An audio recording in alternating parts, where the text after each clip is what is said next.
পাড়ার কোনো ভদ্রলোক, ভালো লোক, শিক্ষিত লোক, মার্জিত লোক ভারতীয় জনতা পার্টি করে না। যত 2 নম্বরই মদ মাতাল গাঁজাখোর পাতাখোর সব দেখবেন বিজেপিতে। কথায় আছে চোরের মায়ের বড় গলা, না চোর ভাইপোরই বড় গলা বিজেপি নেতাকে উদ্দেশ্য করে বলেছেন। তাই বিজেপির নেতারা, আমার কমেন্ট সেকশন খোলা আছে, এর জবাব আপনাকে বিজেপির নেতারা এসে আমার কমেন্ট সেকশনে দিয়ে যাবে। কিন্তু আমি আর আমাদের বাংলার মানুষ যতদূর জানে, সবচাইতে চোর গুন্ডা বদমাস যদি কেউ কিছু করে থাকে সেটা হচ্ছে তৃণমূল দল।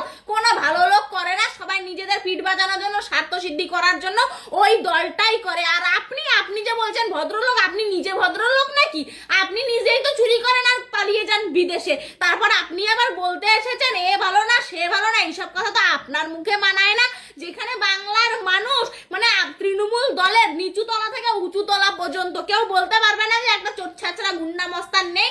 একেবারে উঁচু তলা থেকে শুরু করে নিচু তলা পর্যন্ত গুন্ডা মস্তান চোর ছেচরা এইসবের অভাবই নেই ওই তৃণমূল দলটার মধ্যে।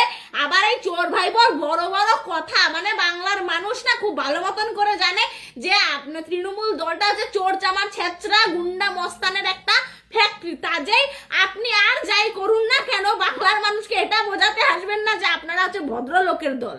আর হ্যাঁ, ওই কয়লা চুরি, বালি চুরি, শিক্ষা চুরি, চাকরি চুরি কোনো কিচ্ছু না বাংলার মানুষ ভুলে যায়নি। বাংলার মানুষ খুব ভালো করে জানে আপনারা যখন কোনো কিছু ঝামেলায় ফেসে যান তখন সেটা অন্যের ঘরে চাপিয়ে দিতে পারলে পরে বেঁচে যান। যেমন উন্নয়ন তো করতে পারেননি, চুরি চামারি করেই শেষ করেছেন, কিন্তু এই উন্নয়নের পাঁচালি ধমকে চমকে জোর জবরদস্তি গা দড়িয়ে দড়িয়ে মানুষকে উন্নয়নের পাঁচালি শোনাচ্ছেন। বাড়িতে বাড়িতে পারলে পরে ঢুকিয়ে পাঁচালি শোনাচ্ছেন, পাড়ায় পাড়ায় গান লাগিয়ে লাগিয়ে মাইক লাগিয়ে লাগিয়ে পাঁচালি শোনাচ্ছেন। বাংলার মানুষ এই সব কিছু জানে।